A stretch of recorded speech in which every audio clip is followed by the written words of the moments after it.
If there's a single moment, a single second you can point to and say, that's it. That's when it all shattered for me. It wasn't a bang. It was a silence.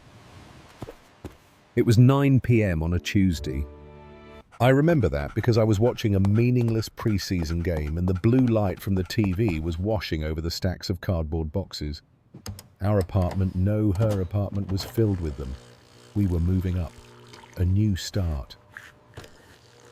My name is Sam, and I had bet everything. I'm an architect, or I was. I'd left a stable, soul-crushing job at a massive firm, a job with a pension and benefits, to start my own. Aris Designs, we called it. Aris, the name my wife Clara had already picked out for the son we were trying for. We'd leveraged the house, we'd drained the savings. I'd told her, just 1 year, Clara. One big project, I promise.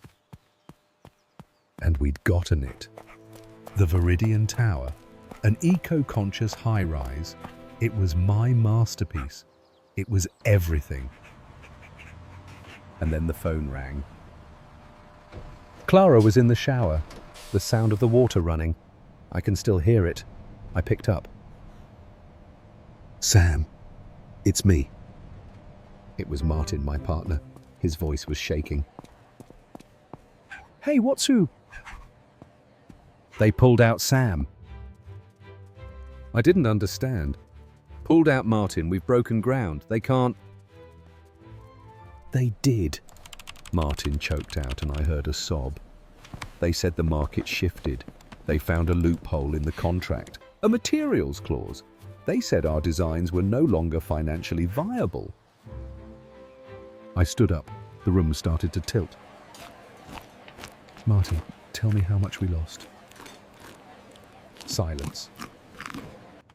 Martin! Everything, Sam, he whispered. They're calling the loans. They're seizing the bonds. We're wiped out. I hung up the phone. I didn't say anything. I just stood there. The water in the bathroom stopped. The door opened and Clara stepped out wrapped in a towel, her hair dripping, and she was smiling. That smile, the one that had gotten me through the all-nighters. Oh, you have to feel this. She laughed, placing her hand on her 5-month pregnant belly, the belly we had fought like hell for. Aris is doing jumping jacks tonight. She looked at me. Her smile faded. Sam, what is it? You look like you've seen a ghost. I opened my mouth. And nothing came out. Because in that one silent second I realized I hadn't just lost the firm. I hadn't just lost the money. I'd lost this house, the house we were supposed to bring our son home to. I'd lost her future. I had gambled on my unborn child. And I had lost. That was the humiliation. It wasn't a scream. It was the crushing, empty silence of a man who just realized he was nothing. A few days later, it wasn't a secret. Insolvency is a very public word. It was in the trade papers. Visionary architectural startup collapses. But the real collapse that happened at Sunday dinner. We always had Sunday dinner at Clara's parents' house. Her father, Thomas, was a severe man. He was a surgeon, a man of precision, of cold, hard facts. He'd never liked me. He thought I was flighty. He thought Clara deserved someone stable. I'd tried to call to say we couldn't make it, but Clara was insistent. We can't hide, Sam. He's going to find out. It's better to just face it. We walked in. The house smelled of roast beef and judgment. Thomas was in the study reading the Wall Street Journal. He didn't even look up when we walked in. Dinner was tense. The sound of silverware on china was like gunfire. Finally, Thomas set his fork down. I read about your project, he said, looking right at me. The Viridian Tower. I swallowed. Yes. A catastrophe, he stated. Not a question, a fact. Thomas, please, Clara's mother started. No, Mary, he cut her off. Our daughter is 5 months pregnant, and she is, as of this morning, homeless. Isn't that right, Sam? I couldn't look at him. I just stared at my plate. Dad, Clara whispered, her voice trembling, please don't. You gambled her future, Thomas said, his voice low and cold as steel. You took my grandchild's security and you threw it away on a vanity project. He turned to Clara. I told you from the beginning, he's a boy, he's not a man. That's not fair. I finally managed, my voice cracking. It was a good design. The market. The market? Thomas laughed, a dry, humourless bark. A real man doesn't blame the market. He anticipates the market, or he doesn't bet his family's home on it. He stood up. He walked to the sideboard and pulled out a checkbook. He scribbled something, tore the check out. He slid it across the table to me. Here, he said. This is $5,000. It's enough to get her somewhere safe, an apartment, until she can get her affairs in order. I stared at the check. It felt like a burning coal. I don't need your money, I said. Clearly you do, he replied, but this isn't a gift. It's an investment in my grandchild. I want you to stay away from her. Clara burst into tears, a broken, agonizing sob. Dad, how could you? Because it's the truth, he said, his eyes still locked on me. She needs a father for this baby, not another child. I looked at Clara. I was waiting, begging for her to defend me, for her to scream at him. But she didn't. She just looked at me, and in her watery, broken eyes, I didn't see anger at him. I saw fear, I saw doubt. At me. She believed him. I stood up. I can't, I whispered. I walked out. I heard Clara calling my name, Sam, Sam, wait. But I couldn't. I had been stripped naked. In front of the woman I loved, I had been called a boy. And the worst part, the absolute worst part, I felt like one. I ran. I didn't go home. How could I? The house wasn't mine anymore. It was a monument to my failure. I drove. I don't know where I went, just drove, for hours, until the tank was empty and I was at a truck stop somewhere on the edge of the state. I slept in the car, an old Volvo, the only thing the bank hadn't taken. The next day I tried to call Clara. The phone rang and went to voicemail. Clara, it's me. Look, I'm sorry. I panicked. I'm going to fix this. I promise. Just call me back, please. She didn't call back. I called again and again. Voicemail. I drove back to the city. I went to the apartment. Our apartment. It was empty. Not foreclosed, empty, but an eerie hollow empty. Clara was gone. Not just her clothes were gone, the life was gone. I found a note on the kitchen counter. Sam. I can't do this alone. I'm at my parents' place. My dad is handling everything. Don't find me, I need time. I need to think about Aris. And that was it. Just like that. A note. I sat on the floor of that empty kitchen and I didn't cry. I didn't feel anything. I was numb. I stayed there all day. That night I left. I had no plan. I had no money. I just had a tank of gas and a feeling of shame so heavy it made it hard to breathe. I drove west. I didn't look back. I told myself I was going to find work, to start over. but I knew I was lying. I was running. You can't run forever. The shame, it follows you. It's in your suitcase. I ended up in Seattle. Ironic, I know. I thought I could get a job in architecture there. But the word had spread.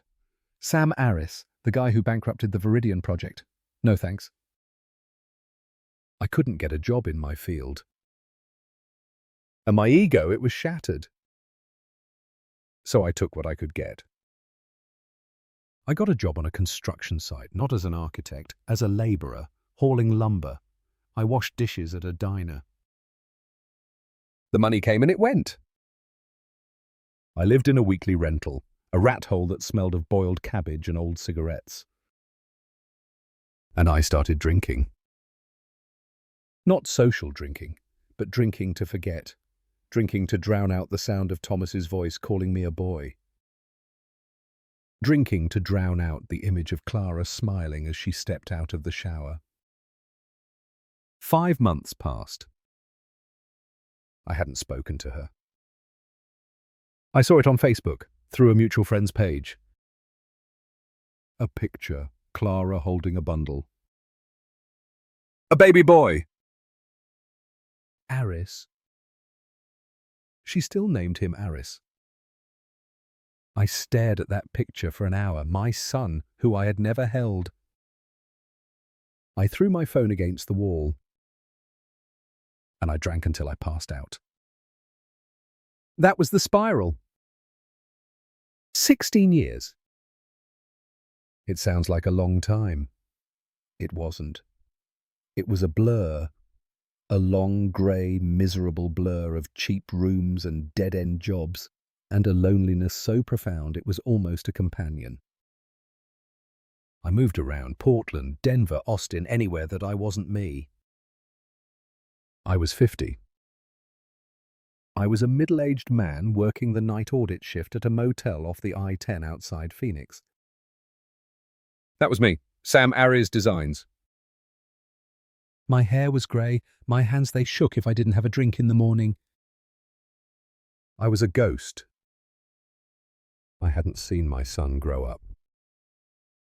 I'd see photos sometimes, a tagged photo. Leo, he went by Leo, I saw playing Little League. Leo in a high school graduation gown. Each picture was another twist of the knife. I had become exactly what Thomas said I was, a failure, a coward. A 50-year-old boy who had run away from his life. That was the bottom. There was nothing below it, just empty. You think you know what the bottom is. You think it's the loneliness and the booze. It's not. The bottom is when you realize you have nothing left to lose. And then someone knocks on the door. It was 3 a.m. at the motel in Phoenix. I thought it was the cops or a drunk guest at the wrong room. Go away, I mumbled. The knock came again, louder, more insistent. I stumbled to the door. I yanked it open. What? And I froze. Standing under the flickering red neon of the motel sign was a kid. Tall, skinny, about 60. And he had Clara's eyes. I knew who it was instantly. Arris! I choked out. The name felt like sand in my mouth. I think you called me Leo, the kid said. His voice was rough. He'd been crying. My mom calls me Leo. He was just standing there, with a backpack, at 3 a.m. in Phoenix. What are you doing here? I stammered. Your mum. Where's your mum? She doesn't know I'm here, Leo said. He looked past me, into the cluttered room, the empty bottle on the table. I found you, he said. Took me a year. My grandmother Mary. She kept all your old addresses. I took a bus from home. You ran away. Like you did, he said flatly. And that just hit me like a fist. You can't be here, Leo. This is no place for you.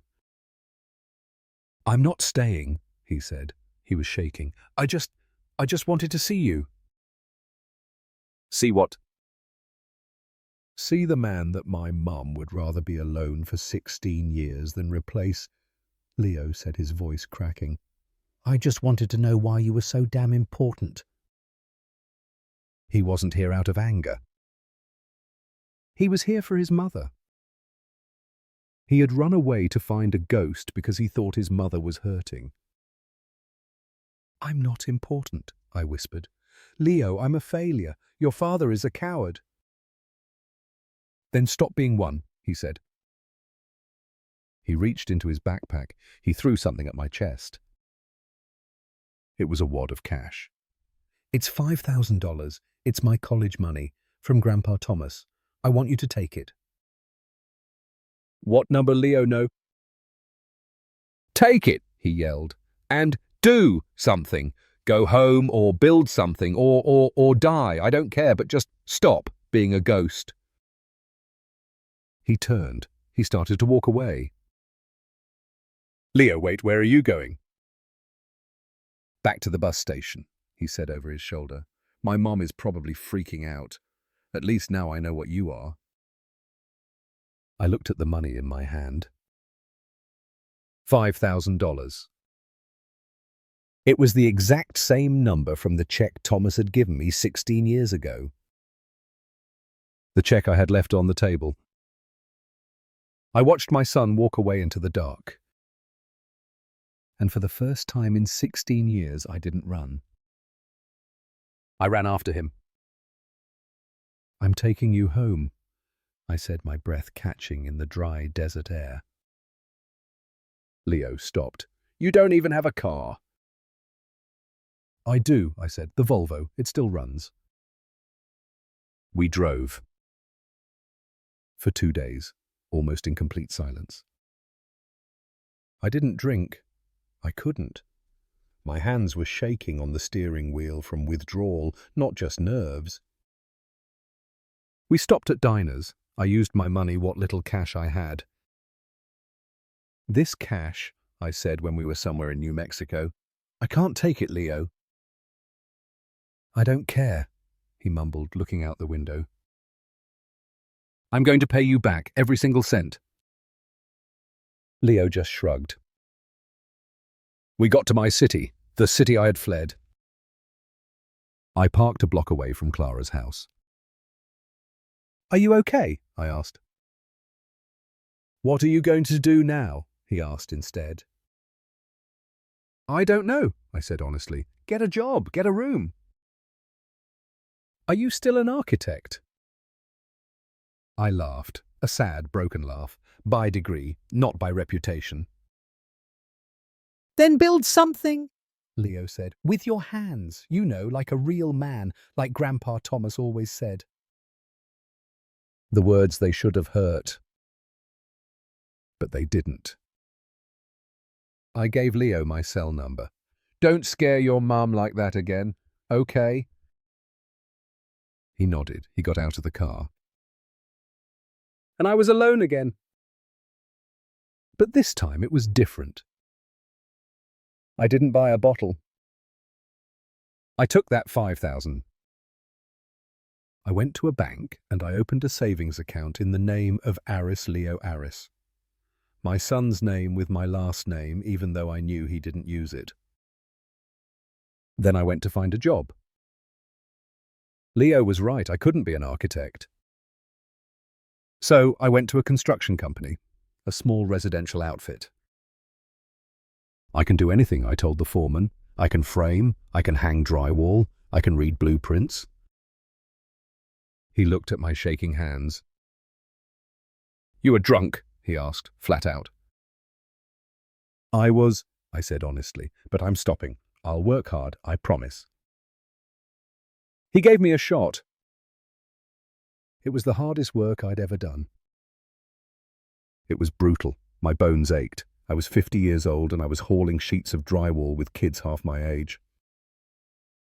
But every day when I got home to the little room I'd rented, I was too tired to think about drinking. And every Friday I took my paycheck to the bank. And I put $100 into Leo's account. I did this for 6 months. I was sober. I had muscles for the first time in 20 years. And I had 2 400s in Leo's account plus his original 5,000. One night my phone rang. It was Leo. Dad. My heart stopped. He had never called me that. I'm here. I'm outside. I ran out. He was just standing there. My mum, she knows you're sending the money, he said. She got the bank statements. She wants to see you. Clara. I hadn't seen her in 16 years. I'd seen her in nightmares, in drunken memories. We met at a park, a neutral place. Leo was there, like a silent referee. She got out of her car. She was still beautiful. Her hair had silver in it, but her eyes, they were the same. And they were looking at me. Not with disgust, not with disappointment, but with a guarded curiosity. She was looking at my work clothes, at my calloused hands, at the fact that I was 20 pounds lighter and my eyes were clear. You look different, she said. So do you, I said. We sat on a bench. Why now? She asked. After 16 years, Sam. Why? Leo, he found me, I said. And I was ashamed. You know, Clara, I ran away from your father, from him being right, but I became something so much worse than what he said. He passed away, Clara whispered. What? My dad, 4 years ago, pancreatic cancer. It was fast. I didn't know what to say. He left Leo that $5,000, she said. He called it seed money. He said Leo could do whatever he wanted with it as long as he didn't dream it away like his father. She looked at me. I kept it. I didn't tell Leo about the note, but he found the letter and he thought I was hurting. He thought I was still in love with you. Are you? I asked, my voice barely audible. Clara sighed, a long 16-year sigh. I don't know who you are anymore, Sam. The man I loved was a brilliant architect with a big dream. That man disappeared overnight. I'm here, I said.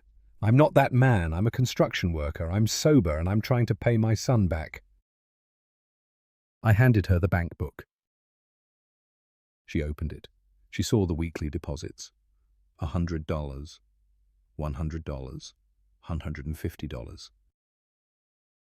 And she cried. Not the broken sobs from her father's house, but quiet, silent tears of shock. My father was wrong, she whispered. You weren't a boy. You were just a man who got lost. Leo, who had been standing a few feet away, walked over. He didn't say anything. He just sat down between us. An equal space on either side. The healing, it wasn't a hug. It was 3 people on a park bench saying nothing at all, but finally in the same place. You don't rebuild 16 years in a day. It takes time. I kept working, I kept saving. I started having dinner with Leo on Wednesdays, just the 2 of us, at a pizza joint. We talked. I told him about the Viridian project, about the dream. It was a beautiful design, I said. It was just bad timing. I Googled it, Leo said. They built it, another firm. They used your design, almost identical. I didn't know that. They called it the Thomas, Leo said quietly. Grandpa Thomas, he bought your designs out of the bankruptcy. He had it finished after you left. I didn't know how to feel, robbed, vindicated. He didn't change the architecture credit, Leo said. On the plaque in the lobby. It still says Aris Designs. I had to look away. Thanksgiving. Clara invited me. It was the first time I had stepped foot in the house she and Leo lived in. It was her parents' house, the place of my humiliation. But it was different. The smell of roast beef didn't smell like judgment, it just smelled like food. It was just the three of us, Clara, me, and Leo. I sold the building, Clara said as we were eating. The one Thomas built, he left it to me and to Aris. She pushed an envelope across the table. This is half the profit, she said. It's yours, Sam. Aris Designs. It was a check with a lot of zeros. I stared at it. And I pushed it back. I don't want it, I said. What? It's not mine, I said. All I wanted was to pay Leo back his $5,000. I took out the bank book, which was now full. Here, I said. This is yours, Leo. Your college money. I paid it back. Leo looked at the bank book. He looked at the giant check. He took them both. So, what do we do with all this? He asked. I looked at Clara. What do you want to do? I asked. She smiled, for the first time in 16 years, a real smile. I think Aris Designs should get a new office, she said. A small one, but it's a start. The reunion. It wasn't a perfect dinner. It was a new business plan. That night I didn't go back to my room. I stayed on the couch. Yeah, it was still the couch. But in the morning when I woke up, there was coffee. And Leo was there, and Clara was there. And for the first time in a very, very long time, I didn't feel like a guest. I was home.